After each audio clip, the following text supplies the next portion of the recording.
Hey, I'm Stan. One quick thing before we start. There was a stretch of my life where I looked like I was doing great. Nicer car than I had any business driving, the right stuff, the whole package, and I was quietly one bad month away from the entire thing falling over. I had bought the look on payments and called it success. So I finally went and pulled the real numbers on this. What looking rich actually costs people, and what the genuinely wealthy quietly do instead. And the gap between the two is bigger than anyone tells you. Let me show you. It starts with two houses on the same street and two very different driveways. There are two houses on the same street, and you have already made up your mind about both of them. Driveway A. A gleaming SUV, freshly waxed, the kind with a badge on the hood that costs more than a badge has any right to. The guy who owns it is out there in his sunglasses on a Saturday morning, wiping a single water spot off the paint like it personally insulted him. Big watch, nice sneakers. He looks, from across the street, like a man who is winning. Driveway B, four houses down. A sedan that is easily 10 years old, a little sun-faded on the roof, one hubcap sitting slightly crooked. The guy who owns that one is pushing a mower across his own lawn in a t-shirt that has seen a lot of summers. No logo on anything. He looks, from across the street, like a man who is just getting by. And in about 1 second, without deciding to, you ranked them. Winner and getting by. We all do it. That instant ranking is the entire reason the sunglasses and the wax and the watch exist in the first place. So here is the twist we are going to spend the whole night earning. The man in driveway A is one bad month away from the entire thing folding. And the man in driveway B, the boring one with the mower, quietly has more money than anyone else on the block. Not more stuff, more money. And it turns out those two things are barely even related. Tonight we are going to learn how to tell these two men apart out in the wild at a glance. And then the real question, the one that actually matters underneath all of it. Which one would you rather be? Not look like. Be. And before we go one single inch further, one promise. There is zero shame in this room tonight. If you have ever been the guy waxing the SUV, so have I, and I will tell you about it later. This trap was not built by you. It was sold to you, deliberately, by an entire culture that makes its money off you wanting to look like driveway A. We are just going to quietly walk back out of it together. So here is the first idea, and it is the hinge the whole night swings on. Looking rich and being rich are not the same project. Most of the time they are opposite projects, actively pulling against each other in your bank account. Because think about what real wealth actually is. It is not a thing you can see. It is the absence of a thing. It is the nicer car you did not buy. It is the vacation you skipped. It is the money that is still sitting in the account because it never got turned into a monthly payment. Wealth is invisible almost by definition. It is literally the pile of stuff you chose to keep. Which means nearly every loud, visible signal of money you can spot from the street is, more often than not, broadcasting the exact opposite of security. The shine is not the wealth. The shine is what the wealth got traded away for. And nowhere is that louder than in the driveway. The car is the #1 fake rich tell in the entire country, and honestly, it is not even close. Here is why. The average new car payment in America right now is about $750 a month. Every month. For years at a time. And this is not some small slice of show-offs. More than 4 out of 5 new cars are bought with a loan, not with cash. And nearly 1 in 5 of those new car loans now carries a payment of over $1,000 a month. $1,000 out the door every single month for the object in the driveway whose main job is to look like success to the neighbors. Now here is the fact that flips your whole street upside down. Go and look at what people who are genuinely wealthy actually drive. In the research on real millionaires, the typical one paid about $24,800 for their car. Not leased. The overwhelming majority of them, better than 8 in 10, simply bought it outright, done. And a big chunk of them bought it used. And here is the one that really lands. Among households pulling in more than $250,000 a year, about 61% do not drive a luxury brand at all. They are in the Toyota. They are in the Honda. They are, very often, in the 10-year-old sedan with the slightly crooked hubcap. So walk back down our street with new eyes. That badge in driveway A is very likely a lease, or a $700 note wearing the costume of a man who has arrived. And that faded sedan in driveway B was paid off years ago, and the money that never became a car payment went somewhere quiet and started, slowly, to grow. Now, I have to be careful here, because this is the exact moment it can curdle into judgment, and that is not what tonight is about at all. Nobody wakes up one morning and decides to fake it. It does not happen like that. It happens one reasonable-sounding upgrade at a time, which, as it turns out, is precisely how the next trap gets you. Because your gut says this is a problem that money simply solves. Just make enough, and the whole fake rich thing evaporates on its own, right? Except it does not evaporate. It follows you up the ladder, rung for rung. Look at people earning over $100,000 a year. About 38% of them say they are living paycheck to paycheck. More than a third of six-figure households hitting the end of the month with nothing left over. And it does not even stop up there. Even among people earning $300,000 or more, roughly 40% of them say the exact same thing. And you have to stop and ask, how? How on earth do you make 300 grand and have nothing left? And the answer is the quiet little machine humming underneath this entire video. Every raise gets spent before it is ever actually felt. The bigger paycheck just quietly buys a bigger version of the identical life. The bigger apartment, the bigger lease, the nicer version of everything you already had, all of it arriving the same week the raise does. And the leftover, the part that would have become actual wealth, it never once shows up. High income is not wealth, it is just a bigger hose. The only thing that matters is whether anything is still in the bucket at the end. And modern life has gotten frankly a little scary at handing you the bigger life before the money to pay for it actually exists. This is the trap I have the most genuine sympathy for, because it does not even feel like debt while it is happening to you. 12 months, no interest. The couch on a payment plan. The phone on installments for the next 3 years. That friendly little 4 easy payments button sitting right there at checkout, quietly making an $80 impulse feel like it only cost $20.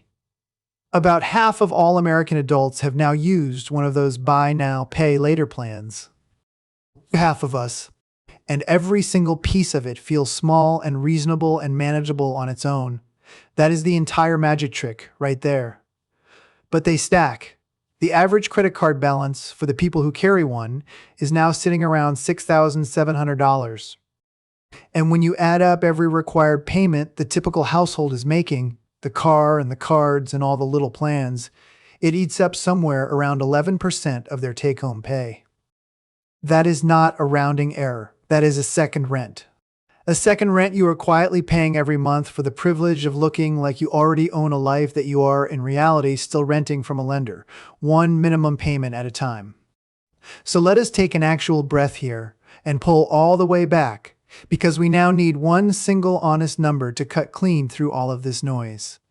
Here is the only scoreboard that has never once lied to a human being. Not the car, not the house, not the watch, not the sneakers. Net worth. And it is a brutally simple little number. Add up every single thing you own, subtract every single thing you owe, and whatever is left standing at the end, that is it. That is the real score. That is what would genuinely land in your hands if you sold all of it and paid off all of it and paid off all of it tomorrow morning. And this number could not care less how anything looks. That leased SUV is not an asset. The loan sitting behind it might actually drag it into the negative. Meanwhile, the boring paid-off sedan and the untouched savings account sitting quietly behind driveway B, they just add up, silently, in the man's favor. And when you measure the whole country by that one honest scoreboard, you find the same lie we always find hiding in the average. The average American net worth sounds absolutely enormous, well over $1 million. But that average is poisoned, dragged way up into the sky by a tiny handful of billionaires standing in the back of the room. The middle person, the actual real middle of the country, sits a lot closer to $190,000. And fake rich lives right there in that gap. High on stuff and low or even fully underwater on the only number that is ever counted. Which, finally, explains the man with the mower. He is not boring by accident. He is boring completely on purpose. The people who quietly actually have the money overwhelmingly live in the modest house, drive the unremarkable car, and wear absolutely nothing with a logo stitched on it. And it is not because they cannot afford better. Of course they can. It is because they ran the trade in the opposite direction from everyone else. Every single dollar they chose not to spend trying to look rich, they simply kept. And a kept dollar is a tiny little piece of freedom bought and paid for.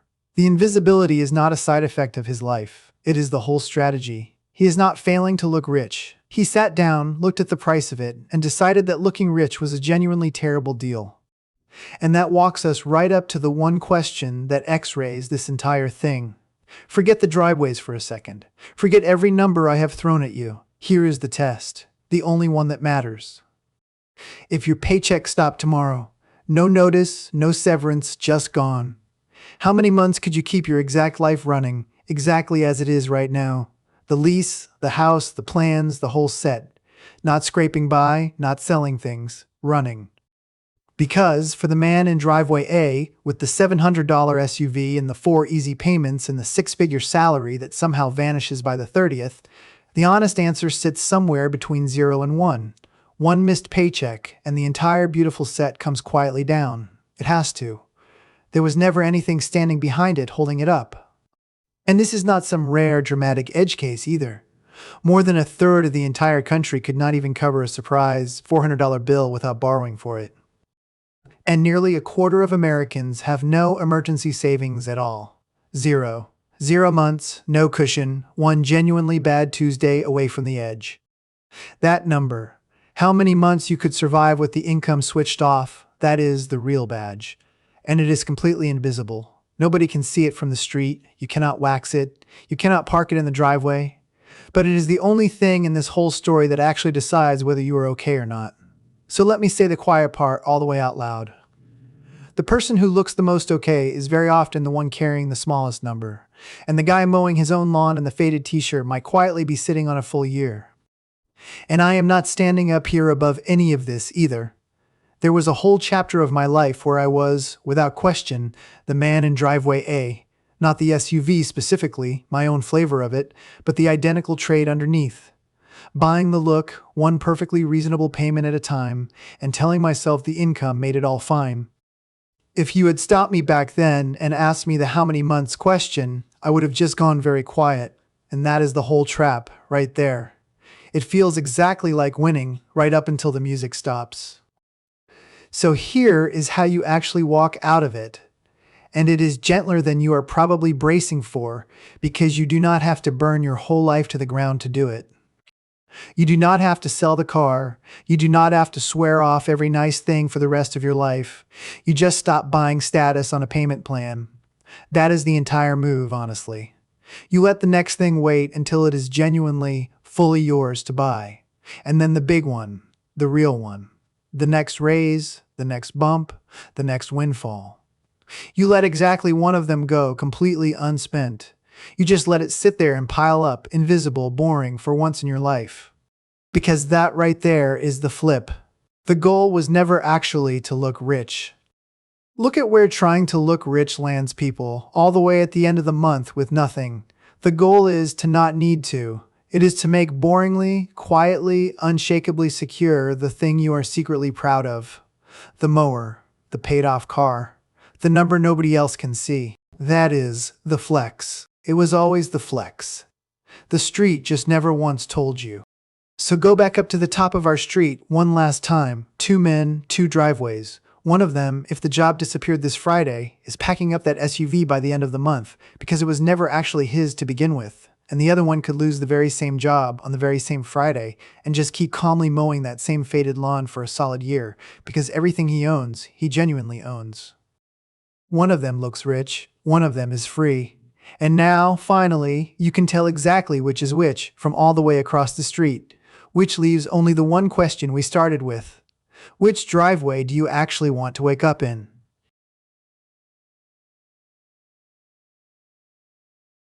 Before you go, here's the whole thing in one breath. Looking rich and being rich are usually opposite projects. Real wealth is invisible. It's the stuff you didn't buy and the money you kept. The car is the loudest tell. Most flashy new cars are financed, while the people who actually have money quietly drive modest, paid-off ones. Paycheck to paycheck climbs right up the income ladder. Even about 40% of people earning $300,000 say they live it because every raise gets spent before it's felt. High income is not wealth. The only honest scoreboard is net worth. Everything you own minus everything you owe. Measure the country by the middle, not the average, and fake rich lives right in that gap. And the real test is invisible. If your paycheck stopped tomorrow, how many months could your exact life keep running? Stop buying status on payments, let one raise go unspent, and boringly, quietly secure becomes the real flex. If tonight made you look at your own driveway a little differently, do me a favor and subscribe. That's the whole reason this channel exists. No shame, no hype, just the honest math on where you actually stand. One real number at a time. And I genuinely want to hear this one. Tell me down in the comments. When were you the one waxing the SUV? What was your fake rich moment? I read every single one. Go be the boring driveway. I'll see you in the next one.